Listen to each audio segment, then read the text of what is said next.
سپہ سالار بنایا گیا. اب وہ سارے آپ ساتھ دیکھو جی بہت مضبوط اعتراض آئی. آخر ایک غیر جانبدار آدمی دیکھے گا تو وہ یقین کرے گا کہ صحابہ کو اہل بیت سے کوئی عداوت تھی ضرور کہ ان کو پیچھے پھینکا گیا ہے نا. اس کا بھی جواب ہونا چاہیے. میں نے کہا تو سوال ہی غلط ہے. کیسے؟ میں نے کہا آپ نے جو ابوبکر سے شروع کیا حضور پاک سے شروع کریں نا. حضور پاک کے زمانے میں کتنوں کو بنایا گیا گورنر, کتنوں کو سپہ سالار بنایا گیا جی. اس زمانے میں کس کو بناتے ہیں؟ میں کہا وہ اس کو بناتے ہیں 7 سال کے بچوں کو بناتے ہیں. 7 سال کے بچوں کو گورنر بناتے ہیں. آخر لسٹ آپ دے دیں کہ بھئی یہ اس قابل ہو چکے تھے کہ ان کو گورنر سے پاس پھر نہیں بنایا گیا تو امریکہ ان کو بنا کے بھیج دیتے. ہاں ان کے باپ کو مشیر رکھا ہے سامنے ساتھ اور ہر معاملے میں ان سے مشورہ لیتے رہے ہیں. اور جب میں نے یہ کہا تو اب کہنے لگی یار یہ تو اعتراض ہی بالکل بے بنیاد تھا, لیکن بنیاد ہی نہیں ہے. دوسرا اعتراض اس نے یہ کیا کہ جی ایک انگریز لکھتا ہے کہ مسلمانوں کا دعویٰ ہے کہ یہ مکمل نظام حیات ہے, اس میں قانون ایسا ہے کہ اور کسی کے پاس نہیں, لیکن یہ قانون صرف 30 سال چلا ہے خلافت راشدہ تک. اس کے بعد یہ نہیں چلا. کیا مسلمانوں پر واضح ہو گیا تھا کہ یہ قانون چل نہیں سکتا یا قانون خود ناقص تھا؟ اس پر بھی سارے جھوم رہے جی. واقعی اعتراض بہت زبردست ہے. میں نے پوچھا اس سے, میں نے کہا وہ جس انگریز نے لکھا ہے وہ زندہ ہے یا مر گیا ہے؟ جی پتہ نہیں زندہ ہے یا مر گیا ہے. آپ کو اس سے کیا غرض ہے؟ میں نے کہا وہ میں تو اس کو ملنا چاہتا ہوں کہ اس کو پہنچوں وہ جا کر. وہ بڑا بہتری وہ کس لیے؟ ایک بے ایمان نے کافر ہو کے مانا ہے کہ 30 سال تک اسلامی قانون چلا اور یہ وہ فخر اسلام مودودی کا وقت 12 سال سے آگے نکل نہیں دیتا. یہ کہ صرف 12 سال ہی چلا ہے. حضرت عثمان کے زمانے میں اس کے خلاف راشدہ ختم ہو گئی تھی اور قانون اسلامی نہیں رہا تھا. بس جی اب اٹھ کے سارے چلے گئے. بس جی اب آگے بات نہیں کر لیجیے. یہ تو آپ نے بہت زیادہ آپ پر اعتراض کیا. میں دیکھو اعتراض میں نے کون سا کیا ہے؟ ہمارے ہاں تو سیوطی کی تاریخ الخلفاء دیکھ لیں, کم سے کم 911 میں ان کی وفات ہے کہ کہاں تک خلافت چلی آ رہی ہے. وحید الدین سلیم تک ترکی خلافت تک قانون نافذ رہا ہے. یہ کوئی ایسی بات صحیح ہے. لیکن مودودی سے تو وہ کافر اچھا ہے نا, جس نے کم سے کم 30 سال کو مان لیا نا کہ اسلامی قانون چلا ہے. یہ مفکر اسلام جو ہے یہ 12 سال سے آگے نکلتا ہی نہیں. حضرت عثمان رضی اللہ کا پالیسی کا یہ پہلو بلا شبہ غلط تھا اور غلط کام بہرحال غلط ہے, خواہ وہ کسی نے کیا ہو. اس کو خام خواہ کی سخن سازیوں سے صحیح ثابت کرنے کی کوشش کرنا نہ عقل و انصاف کا تقاضا ہے اور نہ دین ہی کا مطالبہ ہے کہ صحابی کی غلطی کو غلطی نہ مانا جائے. اب آگے لگتا ہے کہ اگر کسی اس کے احترام کے لیے ضروری ہے کہ اس کے پر کسی پہلو سے تنقید نہ کی جائے تو ہم اس کو احترام نہیں سمجھتے بلکہ بت پرستی سمجھتے ہیں. اور اس بت پرستی کو مٹانا من جملہ ان مقاصد کے اہم مقصد ہے جس کو جماعت اسلامی اپنے پیش نظر رکھتی ہے. لیکن آج تک ایک مودودیہ مجھے نہیں ملا جو مودودی کے بت کو توڑنے کے لیے تیار ہو. مودودی کی جو بت پرستی کرتے ہیں نا یہ, کیونکہ اس پر تنقید قطعاً سننے کے لیے تیار نہیں ہوتے, اس کے 100 جواب سوچنے کی کوشش کرتے ہیں. لیکن صحابہ کرام پر تنقید اپنا حق سمجھتے ہیں. حضرت علی رضی کے پورے زمانہ خلافت میں ہم صرف یہی ایک کام قاتلان عثمان محمد بن ابی بکر اور مالک اشتر کو مقرر اور گورنر بنانا نظر آتا ہے, جس کو غلط کہنے کے سوا کوئی چارہ کار نہیں. اور ایک نہایت مکروہ بدعت حضرت معاویہ کے عہد میں یہ شروع ہوئی کہ وہ خود اور ان کے حکم سے تمام گورنر خطیبوں میں برسر منبر حضرت علی رضی اللہ تعالیٰ عنہ پر شب و شتم کی بوچھار کرتے تھے, حتیٰ کہ مسجد نبوی میں ممبر رسول پر عین روضہ نبوی کے سامنے حضور صلی اللہ علیہ وسلم کے محبوب ترین عزیز کو گالیاں دی جاتی تھی اور حضرت علی رضی اللہ کی اولاد اور ان کے قریب ترین رشتے دار اپنے کانوں سے یہ گالیاں سنتے تھے. کسی کے مرنے کے بعد اس کو گالیاں دینا شریعت تو درکنار انسانی اخلاق کے بھی خلاف تھا، اور خاص طور پر جمعہ کے خطبہ کو اس گندگی سے آلودہ کرنا تو دین اور اخلاق کے لحاظ سے نہایت گنانا فعل تھا۔ دیکھو اس نے کس طرح بات بنا کر پیش کی ہے کہ خود امیر معاویہ اور سارے گورنر جمعے میں گالیاں دیتے تھے، سب شروع کرتے تھے۔ حالانکہ جس کا اس نے حوالہ دیا البدایہ والنہایہ کا، وہاں صرف اتنی ہے کہ زیاد جو ہے یہ جب حضرت علی سے کٹ کر ادھر گیا ہے حضرت معاویہ کی طرف، تو اس نے ایک جمعے میں یہ ایسی حضرت علی کے خلاف باتیں کی تھی، بس یہ وہ اس کو سارے گرم بنا دینا، پھر امیر معاویہ کو شامل کر دینا، پھر بس سے نبی کا بھی اس نے ذکر لے آنا، یہ تو کسی ضعیف ترین روایت میں بھی کسی تاریخ میں موجود نہیں ہے۔ صرف ایک واقعہ ملتا ہے کہ زیاد کو جب انہوں نے لالچ دیا تو یہ حضرت علی کا گورنر تھا نا، تو یہ زیاد جب ادھر سے کٹ کر گیا تو اس نے ایک جمعے میں حضرت علی رضی اللہ تعالی کے خلاف کچھ باتیں کی، بس اتنی بات، وہ بھی سند پتہ نہیں صحیح ہے یا نہیں، لیکن اس سے زیادہ تو کسی جھوٹی سند سے بھی کسی تاریخ میں مذکور نہیں ہے۔ اب دیکھو وہ اس کو مبالغہ آرائی کہتے ہیں نا، وہ پنجابی چند نے پر دی دار بلانا، پر ایک ہے اور کہنا کہ 100 پیسہ گزرا ہے یہاں سے تو اتنی بات کو اس نے اتنا آگے پھیلا دیا ہے، تو مبالغے کی بھی حد ہو گئی ہے نا۔ شہروں میں مبالغہ ہوتا ہے لیکن اتنا نہیں جتنا مودودی صاحب میں ہے۔ کسی کی قبر کا پتلا ہونا حسن کی علامت سمجھا جاتا ہے نا، تو ایک شاعر تو کہتا ہے سنا ہے کہ ان کے بھی قبر ہے، کہاں ہے، کس طرح کو ہے، کدھر ہے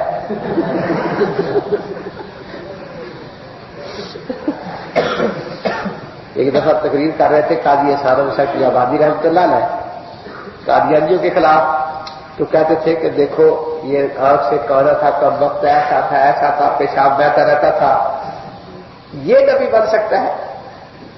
اس کے بعد حضرت امیر رشید رحمۃ اللہ علیہ کھڑے ہوئے، اس نے بڑے عجیب جملے ارشاد فرمایا، کہنے لگے کہ مولانا فرما رہے تھے کہ مرزا ایسا تھا، مرزا ایسا تھا، مرزا ایسا تھا، میں کہتا ہوں اگر وہ دنیا میں سب سے زیادہ خوبصورت ہوتا اور اتنا حسین ہوتا، اس کی قبر اتنی پتلی ہوتی کہ سی اے ڈی والوں کو بھی نہ ملتی، تو پھر بھی نبی نہیں بن سکتا تھا کیونکہ نبوت ختم ہو چکی ہے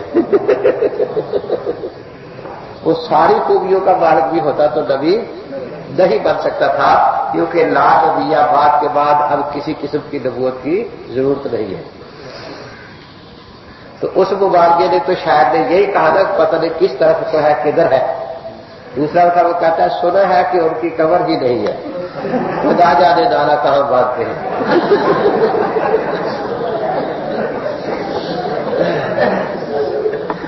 تو مبارکے بھی عجیب حد تک، آخری حد تک پہنچ جاتے ہیں نا۔ اب دیکھیے یہ قصہ صرف اتنا تھا جتنا میں نے عرض کیا، اور اس کی شرح بھی تو صحیح نہیں ہے، لیکن اس کو مودودی نے کتنا، اور پھر یہ کہ مرے ہوئوں کی برائی کرنا یہ شریف میں کتنا بڑا جرم ہے، یہ سارے الزامات سیدنا امیر معاویہ رضی اللہ تعالیٰ عنہ پر لگا دیے اس نے۔ مال غنیمت کے تقسیم کے معاملہ میں بھی حضرت معاویہ رضی اللہ تعالیٰ نے کتاب اللہ اور سنت رسول اللہ کے صریح احکام کی خلاف ورزی کی۔ حالانکہ کوئی بھی ایسی بات نہیں ہے، مولانا تقی عثمانی دعوت برکاتہ نے سبق لکھا ہے کہ ایک دو مسئلوں میں اجتہادی اختلاف تھا، بعض صحابہ دوسرا پہلو بیان کرتے تھے، امیر معاویہ کا اجتہاد اور تھا، تو اجتہادی اختلاف میں اجر ہوتا ہے، اس پر اعتراض تو نہیں ہوتا نا۔ زیاد بن سمیہ کے اصطلاحات کا بھی حضرت معاویہ کے ان افعال میں ہے جن میں انہوں نے سیاسی اغراض کے لیے شریف کے ایک مسلم قاعدے کی خلاف ورزی کی۔ یہ بھی بات غلط ہے کہ وہ قاعدہ مسلم تھا، یہاں بھی ان کا دوسروں سے اتحادی اختلاف تھا کہ آیا یہ نسب ثابت ہو سکتا ہے جاہلیت کے انداز میں یا نہیں، کیونکہ وہ واقعہ جاہلیت کے دور کا تھا نہ کہ اسلامی دور کا۔ یعنی حضرت معاویہ کے غلط کام کو تو غلط کہنا ہی ہوگا، اسے صحیح کہنے کے معنی یہ ہوگے کہ ہم اپنے صحیح اور غلط کے معیار کو خطرے میں ڈال رہے ہیں۔ یہ بھی کوئی کم زیادتی نہیں کہ اگر ان میں سے کسی نے کوئی غلط کام کیا ہو تو محض صحابیت کی رعایت سے ان کو اجتہاد قرار دینے کی کوشش کرے، بڑے لوگوں کے غلط کام اگر ان کی بڑائی کی وجہ سے سبب سے اتحاد بن جائے تو بعد کے لوگوں کو ہم کیا کہہ کر ایسے اتحادات سے روک سکتے ہیں؟ اب شوق تو یہی ہے کہ ہمیں بھی اتحاد کی اجازت دی جائے۔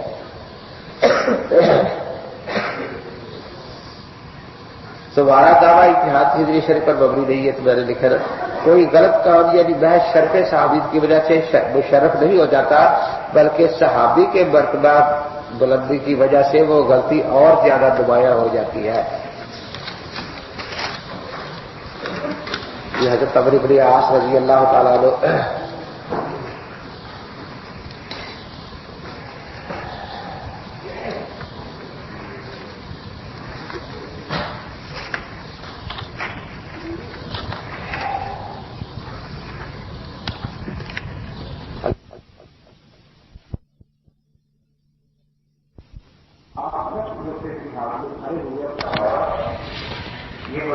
اپنی بات نہیں ہے، لیکن اسی کے زیر ادارت یہ بات لکھی گئی تھی۔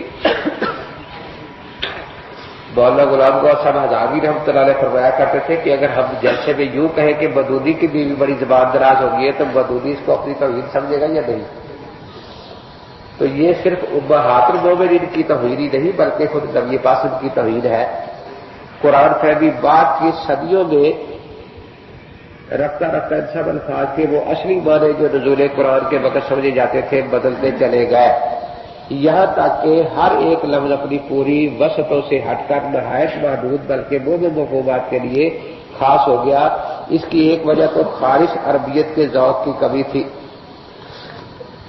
نتیجہ یہ ہوا کہ قرآن کا اصل مدعا ہی لوگوں کے لیے سمجھنا مشکل ہو گیا۔ پس حقیقت یہ ہے کہ محض ان 4 بنیادی اصطلاحوں کے مفہوم پر پردہ پڑ جانے کی بدولت قرآن کی 3/4 سے زیادہ تعلیم بلکہ اس کے حقیقی روح نگاہوں سے مستور ہو گئی۔ قرآن پاک کی 4 اصطلاحی بنیادیں یعنی 3/4 امت قرآن کو امت سمجھ ہی نہیں سکی، اس کی غلط تعویلیں کر دی ہیں۔ میں نے دین کو حال یا ماضی کے اشخاص سے سمجھنے کی بجائے ہمیشہ قرآن و سنت ہی سے سمجھنے کی کوشش کی، یعنی صراط الذین انعمت علیہم کے طریقے پر نہیں سمجھا کہ ان رجال کو سامنے رکھا جائے بلکہ خود اپنے آپ کے ساتھ کچھ بنا ہے۔ اس لیے میں کبھی یہ معلوم کرنے کے لیے کہ خدا کا دین مجھ سے اور ہر مومن سے کیا چاہتا ہے دیکھنے کی کوشش نہیں کرتا کہ فلاں اور فلاں بزرگ کیا کہتے ہیں اور کیا کرتے ہیں۔ یہ صاف طور پر اس کا انکار ہے نہیں دینا صراط المستقیم صراط الذین انعمت، بلکہ صرف یہ دیکھنے کی کوشش کرتا ہوں کہ قرآن کیا کہتا ہے اور رسول نے کیا کہا۔ اب اگر رسول کے بغیر قرآن کی تشریح ہو سکتی تو اللہ تعالیٰ کو رسول کے یہاں 23 ساتھ رکھنے کی ضرورت ہی نہیں تھی۔ اس موقع پر ایک بات نہایت صفائی کے ساتھ کہہ دینا چاہتا ہوں، وہ یہ ہے کہ اس قسم کی ایک دعوت جیسی ہماری یہ دعوت کسی مسلمان قوم کے اندر اٹھنا اس کو ایک بڑی آزمائش میں ڈال دیتا ہے۔ جب تک حق کے بعد منکر نظام باطل کی امیز کے ساتھ سامنے آتے رہتے ہیں، ایک مسلمان قوم کے لیے ان کو قبول نہ کرنے اور اس کا ساتھ نہ دینے کا ایک معقول سبب موجود رہتا ہے، مگر جب پورا حق بے نقاب ہو کر اپنی خالص صورت میں سامنے رکھ دیا جائے، اس کی طرف اسلام کا دعویٰ رکھنے والی قوم کو دعوت دی جائے تو اس کے لیے ناگزیر ہو جاتا ہے کہ یا تو اس کا ساتھ دے اور اس خدمت کو سر انجام دینے کے لیے اٹھ کھڑی ہو جو امت مسلمہ کی پیدائش کی اصل غرض ہے، یا پھر اس کو رد کر کے ویسی پوزیشن اختیار کرے جو اس سے پہلے یہودی قوم اختیار کر چکی ہے۔ ایسی صورت میں ان 2 راہوں کے سوا کسی تیسری راہ کی گنجائش اس قوم کے لیے باقی نہیں رہتی۔ غیر مسلم قوم کا معاملہ اس سے مختلف ہے، لیکن مسلمان اگر حق سے منہ موڑے اور اپنے مقصد کی طرف صحیح دعوت کو سن کر الٹے پھر جائے تو یہ وہ جرم ہے جس پر خدا کسی نبی کی امت کو معاف نہیں کرتا۔ اب چونکہ یہ دعوت ہندوستان میں اٹھ چکی ہے، اس لیے کم از کم ہندی مسلمانوں کے لیے تو آزمائش کا وہ خوفناک لمحہ آ ہی گیا۔ دوسرے ممالک کے مسلمان تو ہم ان تک اپنی دعوت پہنچانے کی تیاری کر رہے ہیں۔ اگر ہمیں اس کی کوشش میں کامیابی ہوگی تو جہاں جہاں یہ پہنچے گی وہاں کے مسلمان بھی اس آزمائش میں پڑ جائیں گے۔ رویداد جماعت اسلامی یعنی اب جو مودودی کے ساتھ نہیں ملتا وہ یہودی قوم کی طرح ہے اور وہ گویا نبیوں کی مخالفت کرنے والا شمار ہوگا۔ صحابہ تو معیار حق نہیں تھے نا، انبیاء علیہ السلام ہی رہے۔ مودودی معیار حق بن گیا ہے کہ جو اس کا ساتھ دے گا وہ حق پر ہے اور جو نہیں دے گا وہ یہودیوں کی طرح بالکل باطل پر ہے، نبیوں کے منکروں کی جماعت میں شامل ہو جائے گا۔ یہ اس کے کچھ نئے مسائل ہیں۔ اضطراری حالت میں مدعا جائز ہے۔ داڑھی، اس کے بارے میں اختلاف نہیں ہے، ایک مجھ سے کم داڑھی کرنا تو کسی کی یہاں جائز نہیں ہے، لیکن مودودی کہتا ہے کہ صرف منہ کالا نظر آنا چاہیے کہ کالک ہے، اس کی ہر داڑھی کی اتنی پچھڑی ہے کہ منہ کالا نظر آنا چاہیے۔ میں اس میں حسنہ اور سنت اور بدعت وغیرہ اصطلاحات کی ان مفہومات کو غلط بلکہ دین میں تحریف کا موجب سمجھتا ہوں جو بالعموم آپ حضرات کے ہاں رائج ہے۔ آپ کا یہ خیال کہ نبی صلی اللہ علیہ وسلم جتنی بڑی داڑھی رکھتے تھے اتنی ہی بڑی داڑھی رکھنا سنت رسول ہے، یہ اسوہ رسول ہے، یہ معنی رکھتا ہے کہ آپ عادات رسول کو میں ہی سنت سمجھتے ہیں، جس کے جاری اور قائم کرنے کے لیے نبی کریم صلی اللہ علیہ وسلم اور دوسرے انبیاء علیہ السلام مبعوث کیے جاتے رہے ہیں۔ مگر میرے نزدیک صرف یہی نہیں کہ یہ سنت کی صحیح تعریف نہیں، بلکہ میں یہ عقیدہ رکھتا ہوں کہ اس قسم کی چیزوں کو سنت قرار دینا اور ان کی اتباع پر زور دینا ایک سخت قسم کی بدعت اور ایک خطرناک تحریف دین ہے، جس سے نہایت برے نتائج پہلے بھی ظاہر ہوتے رہے ہیں اور آئندہ بھی ظاہر ہونے کا خطرہ ہے۔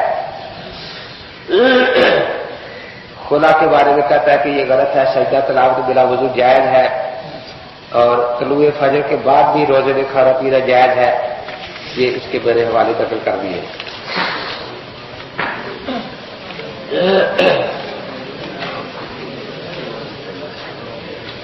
حدود شریعہ کے بارے میں کہتا ہے کہ یہ جو ہے معاشرہ ہمارا یہ ابھی تک اس قابل نہیں ہوا، لیکن جہاں حالات اس سے مختلف ہوں، جہاں مردوں عورتوں کی سوسائٹی مخلوط رکھی گئی ہو، جہاں مدرسوں میں، دفتروں میں، کلبوں میں، تفریح گاہوں میں، خلوت اور جلوت میں ہر جگہ جوان مردوں اور بڑی ٹھنی عورتوں کو آزادانہ ملنے جلنے اور ساتھ اٹھنے بیٹھنے کا موقع ملتا ہو، جہاں ہر طرف بے شمار صنفی محرکات پھیلے ہوئے ہوں اور ازدواجی رشتے کے بغیر خواہشات کی تسکین کے لیے ہر قسم کی سہولتیں بھی موجود ہوں، جہاں معیار اخلاق بھی اتنا پست ہو کہ ناجائز تعلقات کو کچھ معیوب نہ سمجھا جاتا ہو، ایسی جگہ زنا اور قذف کی شرعی حد جاری کرنا بلا شبہ ظلم ہوگا۔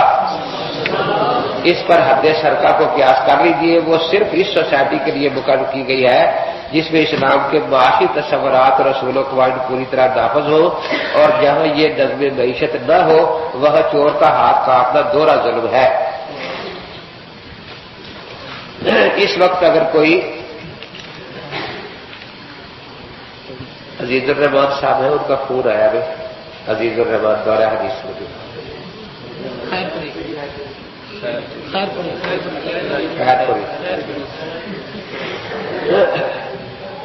پہلے گہرا ذرا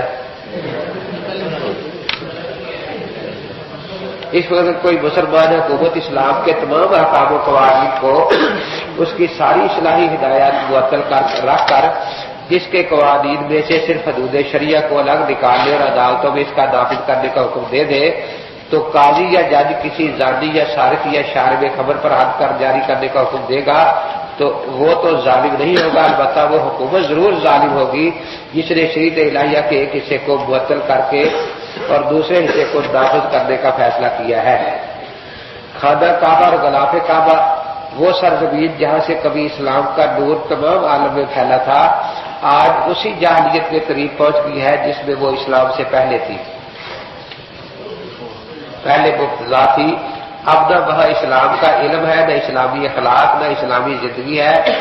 لوگ دور دور سے بڑی گہری عقید سے لیے ہوئے حرم پاک کا سفر کرتے ہیں، مگر اس علاقہ میں پہنچ کر جب ہر طرف ان کو جہالت، گندگی، تمام بے حیائی، دنیا پرستی، بد اخلاقی، بد انتظامی اور تمام باشندوں کی حالت گری ہی نظر آتی ہے تو ان کی توقعات کا سارا طلسم پاش پاش ہو کر رہ جاتا ہے۔ حتیٰ کہ بہت سے لوگ حج کر کے اپنا ایمان بڑھانے کی بجائے اور الٹا کھو آتے ہیں۔ وہی پرانی محدت کری اب پھر تازہ ہو گئی ہے۔ محدت سکھوں کے وہ جو مسجد ہوتے ہیں نا، جیسے ہمارے ہاں عوام مسجد ہوتا ہے، ان کے ہاں جو ہوتا ہے اس کو محدت کہتے ہیں۔ وہی پرانی محدت کری اب پھر تازہ ہو گئی ہے۔ حرم کعبہ کے منتظم بھی اسی طرح محدت بن کر بیٹھ گئے ہیں، یہ بنارس اور ہردوار کے پنڈتوں کسی حالت اس دین کے نام دیہات خدمت گزاروں اور برتی بادگاہوں کے مجاوروں نے اختیار کر لی ہے۔ پنڈت وہ ہوتا ہے جو ہندوؤں کے وہ مندر کا انچارج ہوتا ہے، جس نے محنت گری کی جڑ کاٹ دی تھی، لیکن اپنی سیاسی ضرورت کے لیے غلاف کعبہ کو پھرایا گیا، جس پر تقریباً 4000 روپے کے چڑھاوے چڑھے، وہ جماعت اسلامی کے فنڈ میں جمع کر دیے گئے۔ جمہوریت، اب ایک زمانے میں تو کہتے تھا کہ جمہوریت جو ہے یہ شرک ہے، کیونکہ جمہوریت نام اسی چیز کا ہے نا، government of the people, from the people, by the people, کہ اس میں قوت کا سرچشمہ عوام ہے۔ تو یہ کہتا تھا کہ خدا کی قوت کا انکار کر کے عوام کی قوت کو ماننا، یہ جو ہے یہ شرک ہے۔ لیکن جب خود الیکشن لڑنے کی ضرورت ہے تو پھر اسی جمہوریت کو ایمان سمجھتا ہے، اور آج تک یہ اسی جمہوریت پر چلتے ہیں۔ پہلے اس نے لکھا تھا کہ عورت کی صدارت جائز نہیں، جب مس فاطمہ جناح کے ساتھ دینا پڑا تو پھر عورت کی صدارت ان کی یہاں جائز ہوگی، پھر پورا زور لگایا تھا اس کی حمایت میں اس نے۔ تو اسی طرح ان کا یہ جو مسلک ہے یہ بدلتا رہتا ہے۔ تو یہ تو خود فٹ آپ کے پاس ہے، 2 صفحے آج لکھے تھے میں نے غیر مقدموں کے بارے میں سوالات کے، تو یہ خود فٹ کراتے ہیں۔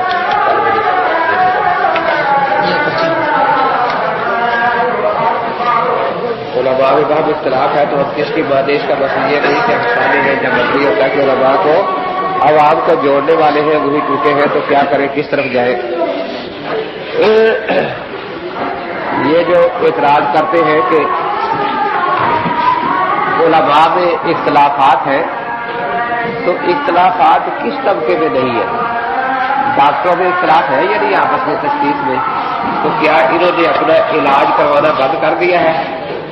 وکیلوں میں اختلاف ہے تو انہوں نے اپنے کیس چھوڑ دیے ہیں کہ چونکہ وکیلوں میں اختلاف ہے، جیسے وہاں یہ تلاش کرتے ہیں کہ صحیح بات مل جائے، اسی طریقے سے یہاں بھی ان کو تلاش اگر کریں گے تو صحیح بات مل سکتی ہے۔ کافی لڑکے پھر ہوئے، برائے کم پرچہ حل کرنے کا طریقہ، تیاری کا طریقہ ارشاد فرمایا، اب تو سالانہ اور آخری امتحان باقی رہ گیا۔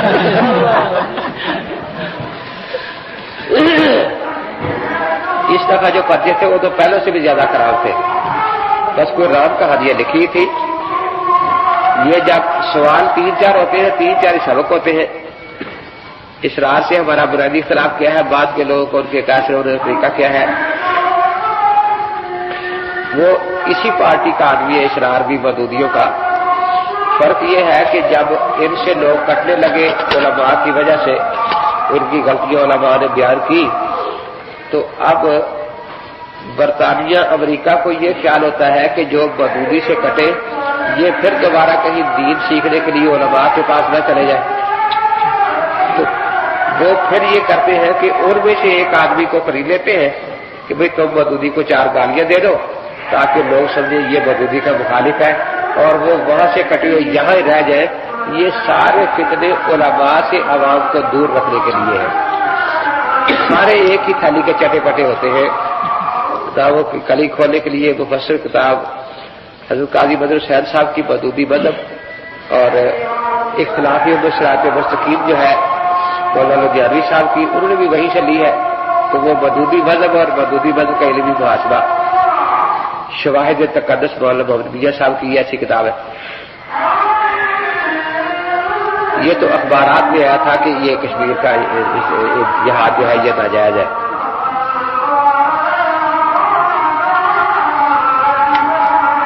جس راس نے حضرت کے بعد لکھا ہے کہ انادہ شتم از عمر، جی انادہ شتم کیا ہے جی؟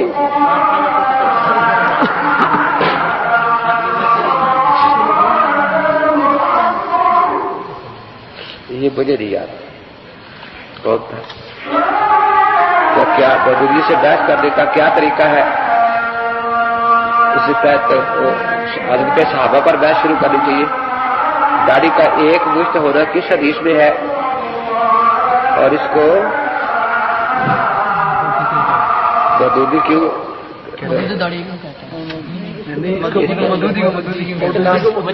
تو اس کا نام ہے نا، وہ بڑا کی مدود تھا، اس کی طرف نسبت ہے. اور یہ مولانا محمد طیب صاحب کی جو کتاب ڈاڑی پر انہوں نے وہ حدیث وہاں نقل فرمائی ہے ایک گوشت والی. اتنا تو ترمذی ہے کانا یا خود میں تو نہیں عرض لہیاتے ہی، انہوں نے ایک گوشت والی روایت نقل کی ہے. اس وقت ابھی آپ تو میں اس پہ روشنی ڈال چکا ہوں جب عیسائیوں کے بارے میں باتیں کی تھی. بس اللہ صلی اللہ علیہ